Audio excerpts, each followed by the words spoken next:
నవ్యాంధ్రప్రదేశ్ కాస్త 4.5 జగన్ సర్కార్ పాలనలో నేరాంధ్రప్రదేశ్గా మారింది. ఎవరైనా అభివృద్ధిలో పోటీ పడతారు. కానీ అఘాయిత్యాలు, అకృత్యాలు, అదృశ్యాల్లో ఇతర రాష్ట్రాల కంటే ముందు వరుసలో నిలుస్తోంది ఏపీ. కుటుంబ ఆరోగ్య సర్వే లెక్కల ప్రకారం రాష్ట్రంలో 15 నుంచి 19 ఏళ్ల మధ్య ఉన్న 12.6% బాలికలు గర్భం దాలుస్తున్నారు. ఈ తరహా దారుణాల్లో దేశంలోనే ఏపీ మూడోదిగా ఉంది.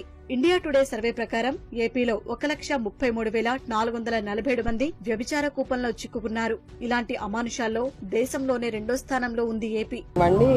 కొన్ని అక్కడ పేదరికం వలన కానివ్వండి, కొన్ని అక్కడ అంటే మొన్న ఒక రేపల్లె అమ్మాయి సంఘటనలో చూసినప్పుడు వాళ్ళు యాక్చువల్లీ ఇలాంటి అమ్మాయి మీద అత్యాచారం చేయాలని వచ్చింది కాదు. వాళ్ళు డ్రింక్ చేసి ఉన్నారు, వాళ్ళు డబ్బుల కోసమే అతని మీద దాడి చేశారు. ఆ అమ్మాయిని భర్తని రక్షించుకోవాలని ఈ అమ్మాయి వెళ్ళినప్పుడు ఆ అమ్మాయిని పక్కన తోసి విధానంలో అమ్మాయిని బంధించిన విధానంలో అట్లా కొన్ని సిచ్యువేషన్స్ అట్లా అంటే అనుకోని రీతిగా అప్పటికప్పుడు కొన్ని జరుగుతూ ఉంటాయి. తల్లి పాత్ర మనం పోషించకుండా పోలీస్ డిపార్ట్మెంట్ మీదను వేరే వాళ్ళ మీదను ప్రభుత్వం మీద నిందలు వేయడం అనేది కరెక్ట్ కాదు. కనుక ఫస్ట్ ఆఫ్ ఆల్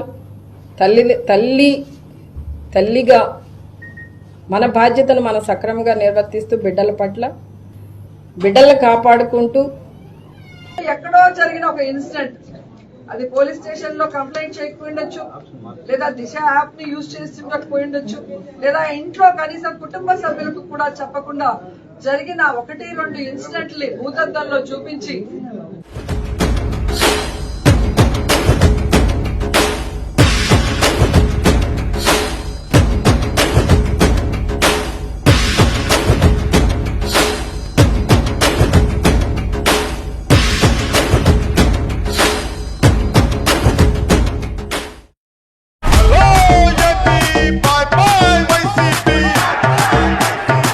నవ్యాంధ్రప్రదేశ్ కాస్త 4.5 జగన్ సర్కార్ పాలనలో నేరాంధ్రప్రదేశ్గా మారింది.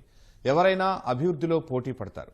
కానీ అఘాయిత్యాలు, అకృత్యాలు, అదృశ్యాల్లో ఇతర రాష్ట్రాల కంటే ముందు వరుసలో నిలుస్తోంది ఏపీ. కుటుంబ ఆరోగ్య సర్వే లెక్కల ప్రకారం రాష్ట్రంలో 15 నుంచి 19 ఏళ్ల మధ్య ఉన్న 12.6% బాలికలు గర్భం దాలుస్తున్నారు. ఈ తరహా దారుణాల్లో దేశంలోనే ఏపీ మూడోదిగా ఉంది.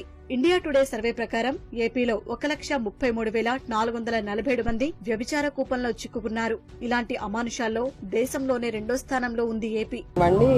కొన్ని అక్కడ పేదరికం వలన కానివ్వండి, కొన్ని అక్కడ అంటే మొన్న ఒక రేపల్లె అమ్మాయి సంఘటనలో చూసినప్పుడు వాళ్ళు యాక్చువల్లీ ఇలాంటి అమ్మాయి మీద అత్యాచారం చేయాలని వచ్చింది కాదు. వాళ్ళు డ్రింక్ చేసి ఉన్నారు, వాళ్ళు డబ్బుల కోసమే అతని మీద దాడి చేశారు. ఆ అమ్మాయిని భర్తని రక్షించుకోవాలని ఈ అమ్మాయి వెళ్ళినప్పుడు ఆ అమ్మాయిని పక్కన తోసి విధానంలో అమ్మాయిని బంధించిన విధానంలో అట్లా కొన్ని సిచ్యువేషన్స్ అట్లా అంటే అనుకోని రీతిగా అప్పటికప్పుడు కొన్ని జరుగుతూ ఉంటాయి. తల్లి పాత్ర మనం పోషించకుండా పోలీస్ డిపార్ట్మెంట్ మీదను వేరే వాళ్ళ మీదను ప్రభుత్వం మీద నిందలు వేయడం అనేది కరెక్ట్ కాదు. కనుక ఫస్ట్ ఆఫ్ ఆల్ తల్లిగా మన బాధ్యతను మనం సక్రమంగా నిర్వర్తిస్తూ బిడ్డలను కాపాడుకుంటూ ఎక్కడో జరిగిన ఒక ఇన్సిడెంట్ అది పోలీస్ స్టేషన్ లో కంప్లైంట్ చేయకపోయిండొచ్చు, లేదా దిశ యాప్ ని యూజ్ చేస్తుండకపోయిండొచ్చు, లేదా ఇంట్లో కనీసం కుటుంబ సభ్యులకు కూడా చెప్పకుండా జరిగిన 1-2 ఇన్సిడెంట్ని భూతద్దంలో చూపించి